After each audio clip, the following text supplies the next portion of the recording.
Coucou, bienvenue. Bienvenue. Muy bien. Alors, por los que no entienden francés, encontrarán el link de este episodio en la descripción o en el comentario bajo este vidéo. J'ai expliqué que pour ceux qui ne comprennent pas l'espagnol, le français, pardon, ils trouveront le lien voilà, en commentaire ou dans la description. Parce que cette vidéo elle va être uniquement en français. Et l'idée, c'est que je traduise ce que dira José pour que tout le monde puisse comprendre. Donc l'idée, c'est que en fait, on a envie de partager un petit peu autour de différentes thématiques sur le thème du premier trimestre de grossesse. Voilà, puisqu'on commence le deuxième trimestre. Et un petit peu comme une série qui va être sous 3 chapitres, hein, du coup, premier, deuxième, troisième trimestre, et qui va être divisé en plusieurs épisodes. Ceci est l'épisode 1 de cette série, le premier épisode dans lequel on va parler du désir d'enfanter, du chemin qui nous a amenés à nous connecter à ce désir d'être papa, d'être maman. Et est-ce que ce désir a toujours été là ou est-ce qu'il est venu avec le temps? Et comment notre chemin personnel et thérapeutique nous a amené à ouvrir la porte vers ce désir d'enfanter. Voilà pour la thématique. Du coup, je vais commencer par parler de mon propre cheminement et ensuite José partagera son cheminement à lui et je traduirai au fur et à mesure. C'est parti? On y va. On y va. Pronto podrás tú hablar en francés. Tu pourras bientôt parler toi en français. Alors pour moi, ça n'a pas été une évidence d'être maman. Pendant longtemps, je ne savais pas si j'avais vraiment envie d'être maman ou pas. Je ne savais pas si c'était pour moi. Mais ce que je ne savais pas, en fait, c'est que... Parce que je pars du principe que ce n'est pas une obligation, qu'on peut très bien ne jamais avoir envie d'avoir d'enfants et que ça n'empêche pas de s'épanouir en tant qu'homme, en tant que femme. Donc, je n'arrivais pas à savoir si c'était pas quelque chose pour moi, vraiment, ou si c'était mes propres peurs, croyances et héritages ancestraux aussi de ma propre histoire familiale qui impactait ce désir d'enfant et m'empêchait de m'y connecter vraiment. C'est pour ça que le chemin thérapeutique et personnel pour moi a été, j'ai presque envie de dire salvateur, parce que en fait j'ai pris conscience de l'impact à la fois de mon histoire et à la fois de mon passé sur ce désir. En fait, il y a eu beaucoup de morts autour de la naissance dans mon histoire familiale. Beaucoup de pertes d'enfants, d'avortements clandestins au risque de la vie de la mère qui avorte son enfant. De fausses couches. Et aussi beaucoup de femmes qui sont mortes en laissant un enfant en bas âge en fait. Et de ce fait, ma mère avait peur quand mon frère et moi on allait avoir 4 ans de mourir parce qu'elle a perdu sa propre maman quand elle avait 4 ans et son père, mon grand-père maternel, a perdu aussi sa maman quand il avait 4 ans, autour de ses 3-4 ans. Donc il y a eu comme une espèce de reproduction, presque comme une espèce de malédiction familiale qui donnait un peu cette empreinte en fait de mort autour de la vie. Et je pense que ça m'a plus impactée que ce que je voulais bien l'entendre. Et l'autre facette aussi qui a influencé mon propre cheminement, c'est des ex-compagnons qui ont pu me juger et puis me dire des choses comme tu seras pas une bonne mère de toute façon, t'es pas capable, t'as pas de patience, et puis tu t'énerves pour rien. Et ce côté-là d'une hypersensibilité que j'ai découverte avec le temps, que j'ai appris à accepter, Et de ce côté aussi où je peux avoir des intensités émotionnelles assez troublantes, où je peux m'énerver d'un coup sans trop de raison apparente, sentir ce feu qui monte en moi. Je ne vais pas trop développer parce que ça reviendra dans un chapitre prochain, dans le 4e épisode où on parlera des émotions. Mais cette facette de moi me faisait peur. Et comme ces ex-compagnons avaient pu projeter en fait ça sur moi, c'était un mélange de plein de choses en fait qui me faisait manquer de confiance en ma capacité à être une bonne mère. Et en même temps, je me disais, le jour où je rencontrerai la bonne personne, je pense que ce désir, il viendra naturellement en fait, et que la question, limite, elle se posera pas parce que ça viendra tout seul. Et le fait d'avoir pu travailler tout ça, José et moi, on s'est rencontrés dans le cadre de la formation de constellation familiale qu'on a fait ici à San Cristóbal de las Casas, avec une association qui s'appelle Les Racines de l'âme.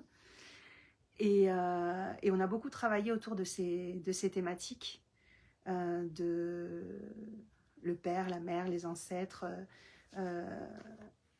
les enfants, etc. Donc on avait un week-end de formation par mois et tous les dimanches, on constellait. Donc on vivait notre propre constellation. On vivait, ouais. Du coup, j'ai l'espagnol aussi en tête. Et j'ai pu travailler autour de cette thématique. Et c'est à peu près il y a 1 an que j'ai commencé à connecter avec ce désir de vouloir être mère. Et de me dire que je ne serai pas une mère parfaite, mais que ça n'existe pas, mais que j'apprendrai, et que oui, j'avais envie d'être maman. Ce n'était pas encore à ce moment-là, mais en tout cas, le fait de dire ouais, j'ai envie, et j'ai envie que ce soit le père de mon enfant, de mes enfants, j'ai enfin pu connecter à ce désir de devenir mère, et je sais que ce travail de prendre conscience de qui je suis, d'où je viens, de ce qui m'a impacté, de ma propre histoire et de l'histoire de mes ancêtres, pour pouvoir dégager tout ça et apprendre à me reconnaître, à m'accepter et à m'aimer telle que je suis, a ouvert la porte à ce désir de devenir maman et d'accueillir la vie. Y para ti, ¿cómo fue este deseo de ser papá? ¿Y cómo fue para ti cuando me conociste eso de que yo tal vez no iba a querer un día ser mamá? Comment c'était pour toi ce désir de devenir papa? Et comment ça a été quand tu m'as rencontré, de savoir que peut-être moi je n'aurais jamais vraiment envie d'être mère? Sí, desde muy joven yo tuve mucha relación con los niños porque me dedico a la música y sobre todo a la educación musical. Depuis toujours, depuis très jeune, je suis en relation avec les enfants parce que je suis musicien et je me dédie à l'éducation musicale avec des enfants, avec des jeunes. En algún momento, cuando tenía 24 años, pensé, ya me podría sentir apto para ser papá. À l'âge de 24 ans, j'ai commencé à sentir que je pouvais être apte à devenir papa. Pero sin embargo, las anteriores parejas que tuve, pues no todas, bueno, ninguna en sí quería tener realmente hijos o hijas. Et aucune de ces anciennes compagnons, petites copines, etc., n'avaient de désir de devenir mère et d'avoir des enfants. Entonces, de algún modo, la relación con alumnos, con niños jóvenes, fue como un aliciente que me hacía convivir con muchos niños como que si fueran mis hijos. Et du coup, de par son travail, le fait d'accompagner ces jeunes, ces enfants, etc., c'était un petit peu comme un substitut, comme quelque chose qui lui faisait sentir comme si c'était presque ses propres enfants. Y pensé en algún momento, si se da, son bienvenidos mis propios hijos, y si no, pues también está bien. Du coup, il se disait, bon, si un jour mes enfants à moi viennent au monde, ils seront bienvenus, et sinon, c'est ok. de algún modo también creía que las circunstancias del mundo eran un poco difíciles y también las situaciones familiares implicaban mucha responsabilidad para un padre. Et en même temps, j'avais le sentiment que la situation dans le monde était assez difficile et aussi de ce que la vision que j'avais sur la famille, etc. J'étais consciente de ce que ça impliquait que d'être papa.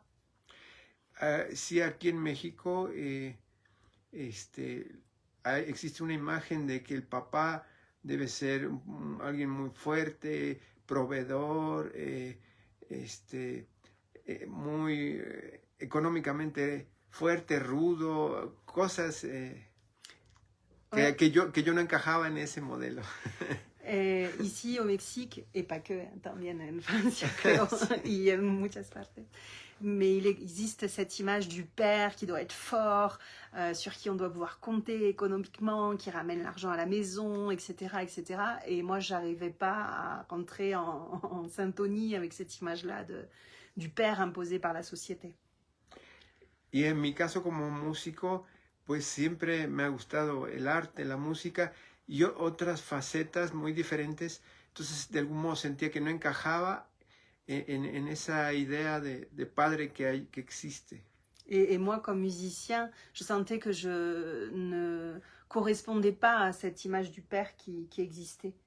¿Qué dijiste al inicio al respecto de ser músico?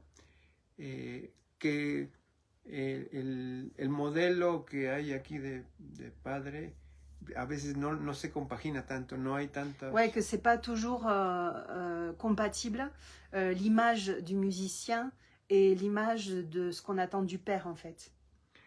Entonces... por no ganar mucho dinero, ¿por qué? Sí. Pourquoi? Porque digamos que el músico, el artista aquí no es responsable, no gana suficiente dinero, no es estable su situación.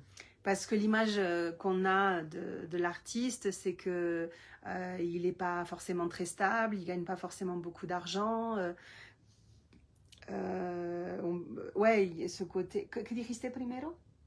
Que no está estable, que no gana mucho dinero. Que es inestabilidad en la vida, no es como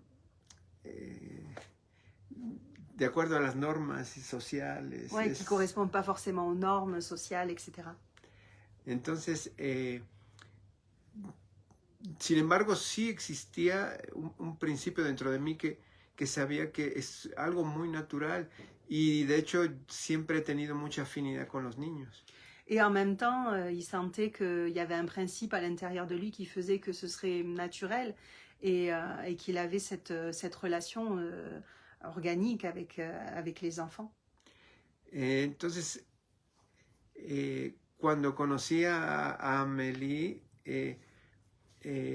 fue como algo que vino a renovar todas mis ideas y mis expectativas respecto del mundo, y eso creo que me permitió otra vez retomar estos deseos. Quand il m'a rencontrée, c'est comme si c'était venu un petit peu faire bouger toutes ces lignes et sa vision, etc. Et que du coup, il avait pu s'ouvrir à nouveau à ce désir. Entonces, cuando ella habló de esto, para mí fue muy sorprendente y emocionante, pero por otro lado, una parte de mí estaba muy contenta porque de algún modo sí, un deseo ahí se redescubrió. Estuvo sorprendente porque al inicio no sabía si yo iba a querer tener hijos, eso, ¿no? Et du coup, au début, comme il ne savait pas si moi j'allais vouloir des enfants, etc., bon, ben voilà, pour ça fait lien avec tout ce que je viens de dire. Mais à partir du moment où moi je me suis sentie prête et que j'ai pu lui exprimer mon désir à nouveau d'avoir des enfants, que j'ai pu l'exprimer, du coup, ben, ça l'a fait se connecter aussi avec ce désir-là et l'envie de devenir papa. Sí, y lo sentí algo muy natural, muy orgánico Il a y senti ça comme quelque chose de très naturel, de très muy mágico. organique et magique.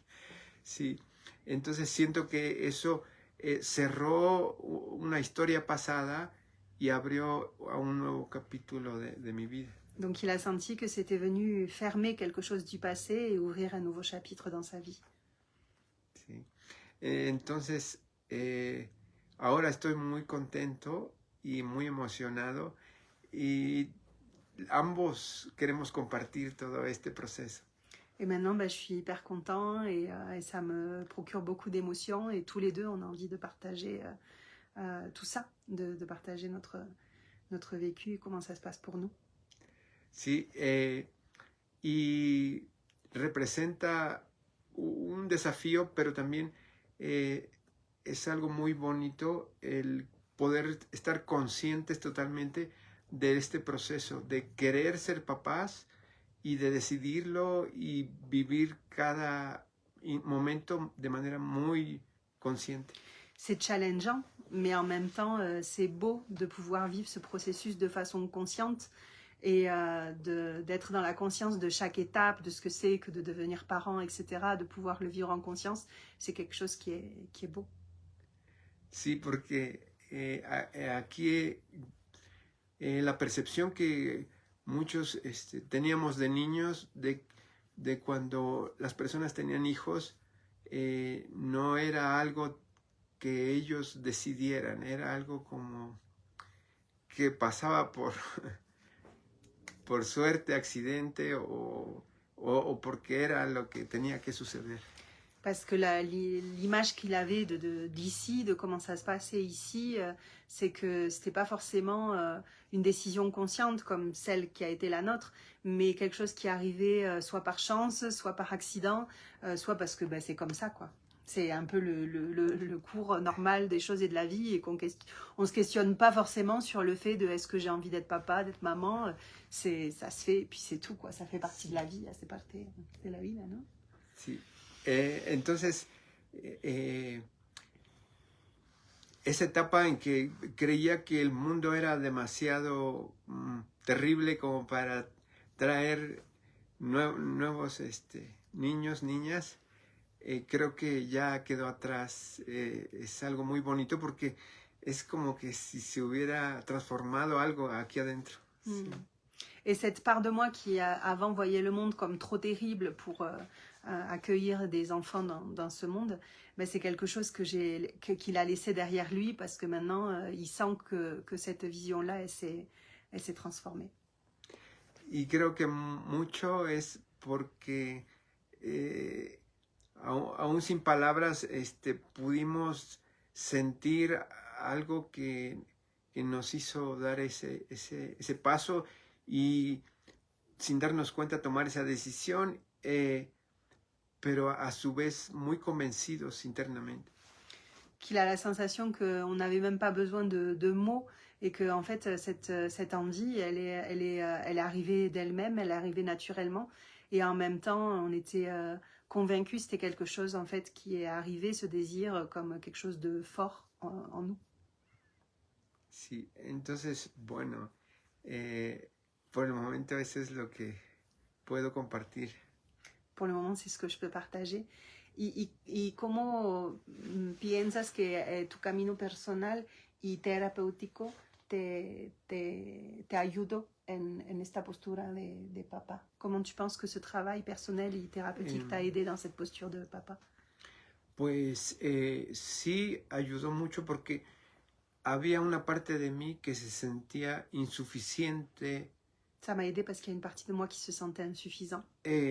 Como no digno de ser papá y sobre todo con las parejas, no ser digno de la pareja y por tanto de ser padre. Parce qu'il avait la sensation de ne pas être digne d'être papa et de ne pas être digne aussi face à sa compagne d'être le père de ses enfants. Entonces, sí, el proceso que tuvimos en la formación de constelaciones familiares me ayudó mucho a profundizar en la raíz de todos esos temas. Et du coup, le processus qu'on a vécu dans le cadre des constellations familiales, etc., l'a aidé à approfondir autour de cette thématique et pouvoir transformer ses croyances, en fait. Y creo que sí, a la fecha veo totalmente diferente mi propio valor y el amor propio, que ya no dependo de algo, de una aprobación, sino es algo interno que nace espontáneamente.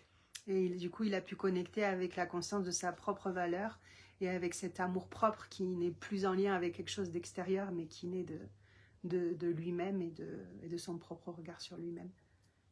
Sí, porque mucho viene de atrás y mucho es de la niñez, que uno no pudo tener la libertad de hacer lo que uno quiso y de sentirse libre. ¿En tu sistema? ¿O cómo? Bueno, en general, socialmente. Que hay mucha gente que no se siente libre de hacer lo que quiere. Sí, que le importa lo que la gente diga. Qu'il y a beaucoup de gens qui s'attachent à ce que disent les gens et qui ne se sentent pas libres. Y tú ahora ya te sientes. Sí, o se sent libre maintenant. De que tiene uno que hacer las cosas correctas. Sí, avec cette idée qu'on pense qu'il faut faire les choses correctement, etc. Et du coup, ça nous enferme, ça nous emprisonne. Y tú sentiste que alcanzaste gracias a este camino a liberarte de estos patrones. Y que gracias a ce chemin personnel et thérapeutique, il a réussi à se libérer de ces patrons et de ces schémas enfermants. Sí. Entonces ahora estoy muy feliz. Et du coup, il est très heureux. Et moi aussi. Sí. Super. Así es. Muchas gracias. Voilà, je crois que c'est comme ça qu'on va terminer ce premier épisode pour aller vers le suivant qui va être autour de le fait d'être prêt à être papa, à être maman. Parce que c'est une chose de connecter avec le désir, mais c'en est une autre de ce moment où on dit bon ben, vamos, on y va. Donc la question de ce deuxième épisode, ce sera: existe-t-il vraiment le bon moment pour devenir parent et accueillir un enfant? Voilà. À la suite au prochain épisode. Merci pour votre écoute. Bisous.